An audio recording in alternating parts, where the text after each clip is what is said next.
ঈদৰ অফাৰ চলি আছে কওক নি কি অফাৰ আছে আপোনাৰ অফাৰ এইটো আছে মানে আমাৰ ইয়াত ঈদৰ কাৰণে 3 দিন আপোনাৰ মানে লোন মেলা পাতি আছে আপোনাৰ মানে আপুনি যিকোনো মানে বাইক আপুনি মানে ল' ডাউন পে'মেণ্ট ল'ব পাৰিব মানে জিৰ' ডাউন পে'মেণ্টত যিটো মানে আপোনাৰ মানে ইয়াৰ মানে চলিবলৈ আপোনাৰ ইঞ্চুৰেঞ্চ আৰু ৰেজিষ্ট্ৰেশ্যনৰ কাৰণে আপুনি মানে মিনিমাম 15 বা 16,000 টকা আপোনাৰ ডাউন পে'মেণ্ট দিব লাগিব মানে 16,000 টকা ডাউন পে'মেণ্ট দিব লাগিব আৰু এটা নিজৰ পচন্দৰ স্কুটি বাইক নিজৰ পচন্দ লৈ যাব পাৰিব আৰু আকৌ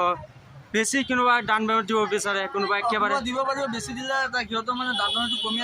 এম আইটো কমি আহিব আৰু কম ডাউন পে'মেণ্ট দিলে মানে এম আইটো বাঢ়ি যায় আৰু এড্ৰেছটো দি দিয়ক ৰাইজৰ এড্ৰেছটো আপোনাৰ আছে এইটো আপোনাৰ চাপৰি ভোজখোৱা চাপৰি মানে তেজপুৰ ভোজখোৱা চাপৰি হ'ব চাপৰিত হ'ব মেইন চাৰিআলিত আছে আপোনাৰ 3 দিন থাকিব আজি আছে বৃহস্পতিবাৰ শুক্ৰবাৰ শনিবাৰ 3 দিন থাকিব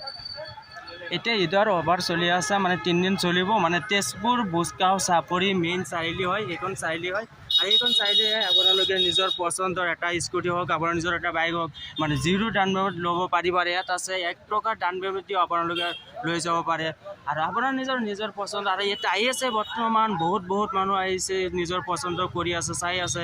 স্কুটি বাইক যাৰ যিমান পচন্দৰ আপোনাৰ নিজৰ পচন্দৰ আহি ইয়াত এটা বাইক লৈ যাওক 1 টকাত আপোনালোকে